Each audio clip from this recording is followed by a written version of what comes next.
Hello everyone, I am Shuddha and today I am back with this interesting physics problem. So let's have some fun with physics. Why I chose this problem? As you can see, it is a multiple choice question problem, an MCQ, but this particular problem can be solved in completely different ways. I found two ways to solve this problem, and those two ways of solving this problem are mathematically quite different, but they have some deep connection with each other if I compare the physical aspects of each process of solution. So let us begin diving into this beautiful problem of classical mechanics. So it's basically a high school problem, and the problem says that the kinetic energy of a particle of mass m varies with time according to the relation E of t. So this thing is basically a function of time. This is the E which represents the kinetic energy. It is 8t plus 6k. K is a constant, t is the time, and so we have the expression which gives how our energy is varying with time. It's a linear expression. The force acting on the particle, option A, varies inversely with velocity and directly with the kinetic energy. Option B, varies directly with velocity and inversely with the kinetic energy. Option C, remains constant. Option D, none of the above.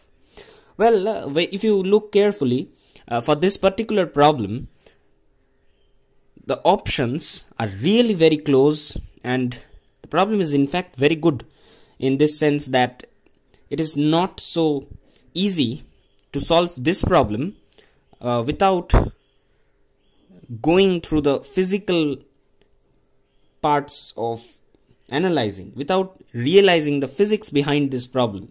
And I'll show you why. Because simple mathematics might get you the answer, but you might not even realize what you got without using a bit of physics, and that's where the fun adds. Let's begin the process.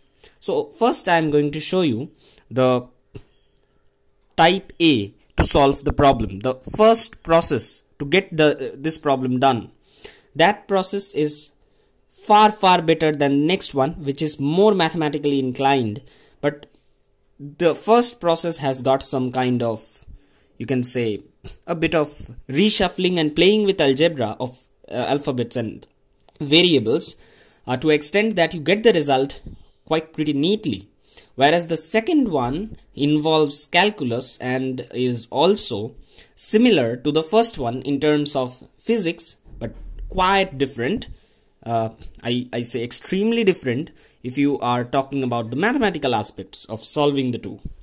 So let us begin our venture to solve this problem. You can take a look, you can just pause the video and take a look that we are given the expression for kinetic energy. They say that K is a constant, it is a linear expression. The force acting on that particle of mass m, so how is it actually varying with the velocity of the particle and with that time varying kinetic energy? So we have to figure that out. So we begin here. So let us write down the first solution.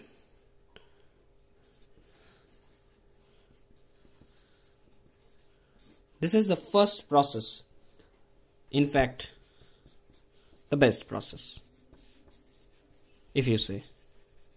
It's physically very clear process. So let us write down the expression for the kinetic energy. We know that we are given an expression, a linear expression. This is the variable representing our linear expression. So this is our kinetic energy. Now we know, say this is a mass particle of mass m, right? If it is moving with a velocity v, then what is its kinetic energy? Its kinetic energy is half into the mass of that particle times the velocity squared. So this is the kinetic energy.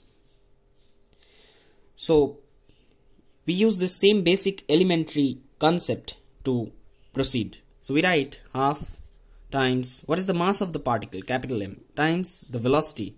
Okay, so let us take the velocity here as v of t whole squared is equal to this quantity.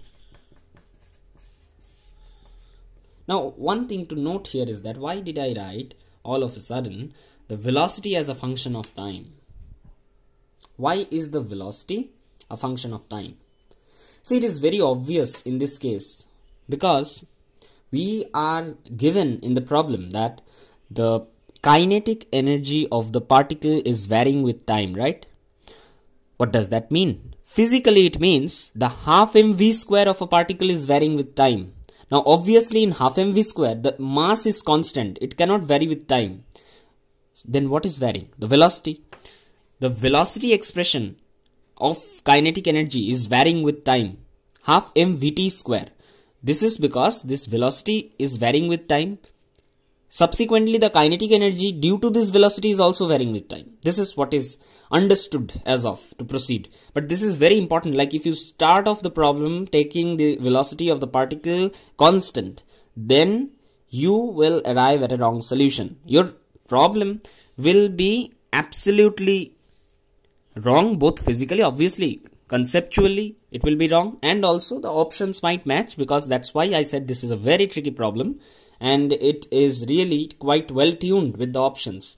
So before we start, always observe physically, are you doing your expressions, are they matching the physical conditions, the real conditions? They have said the kinetic energy is varying with time. Obviously you cannot write half mv square. Like here I wrote half mv square, assuming that the velocity is constant. But here they have said the energy is varying with time. The energy due to its velocity, due to its motion.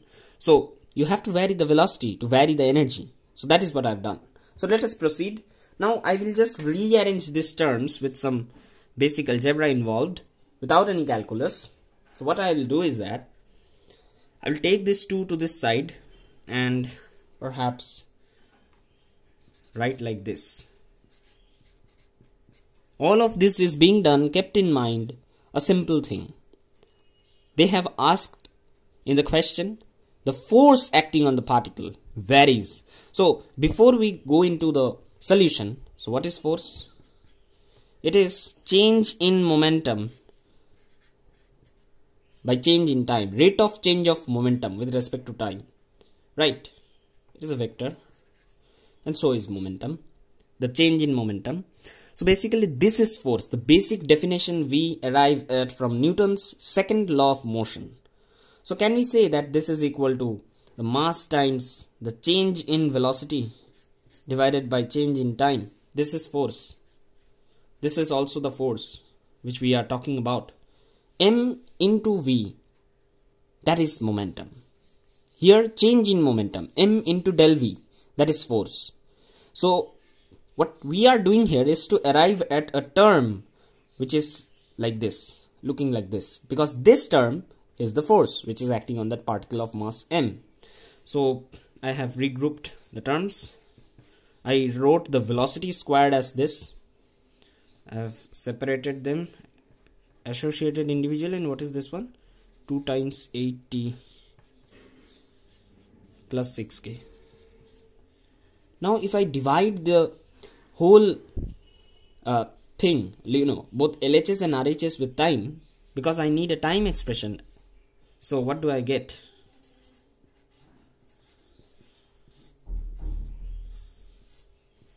You're getting something like this.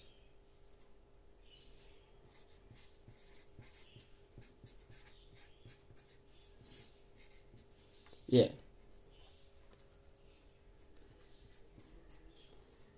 And here we have our velocity. This velocity goes down here. Time is used to divide on both sides of the expression. So what is this? Mass times velocity divided by time. This is momentum, which is changing with respect to time. This is force. Change in momentum with respect to time. This is force. You can write it as f of t. See, the force is also varying with time. The velocity is varying with time. The force is also varying with time. So what are we getting?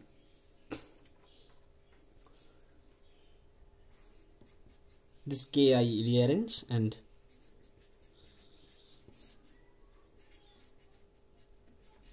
this is what I get finally.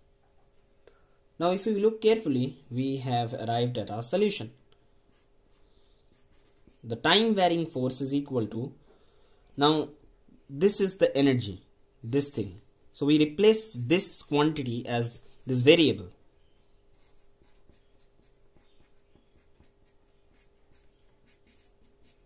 And you're getting something like this. So this is our final answer. So this is the answer. The force, which is a time varying force, is equal to twice the kinetic energy, which is varying with time, divided by the velocity times time. So what do you observe from this final expression? You observe that the force acting on the particle is directly proportional to the kinetic energy, inversely proportional with the velocity of the particle. You just look into this expression, conclude your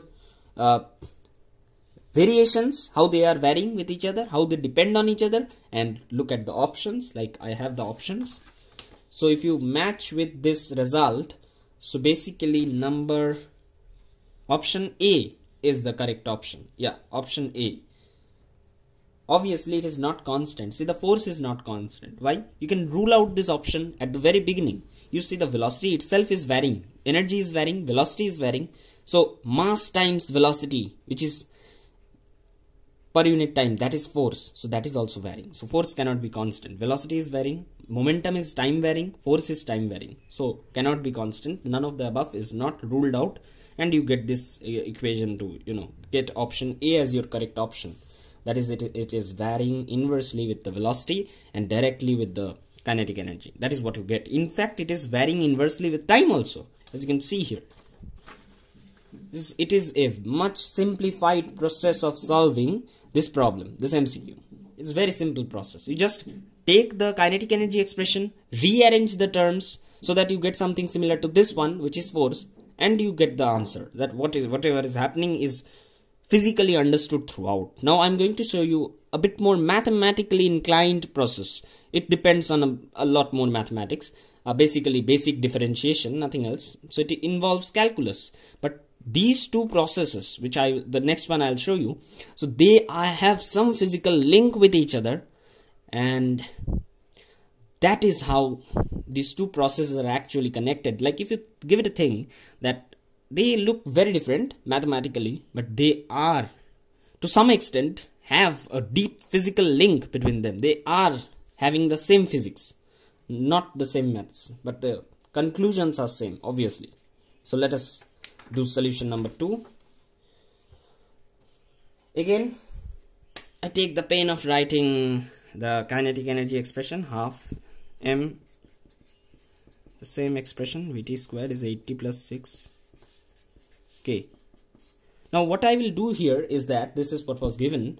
So let us differentiate this expression with respect to time. What do we get here? We get this thing.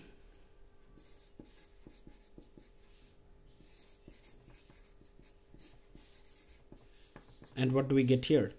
We get 8k plus nothing, 0. So we get 8k here. Cancel the 2's.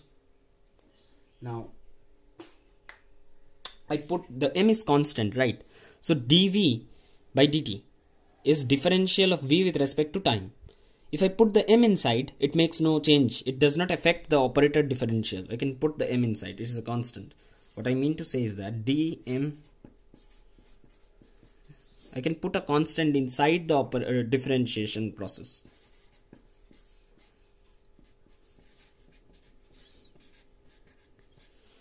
This is what I get. Like I take this velocity down here. I put this m inside the differential operator.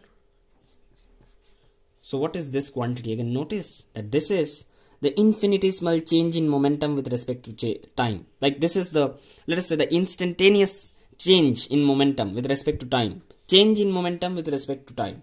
Force. So you write F of t as 8k by Vt.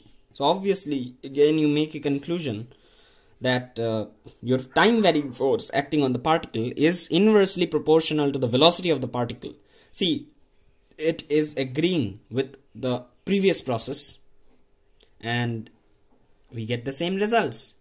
So in fact, the time varying force is proportional to the kinetic energy, which is also time varying. You get the same results.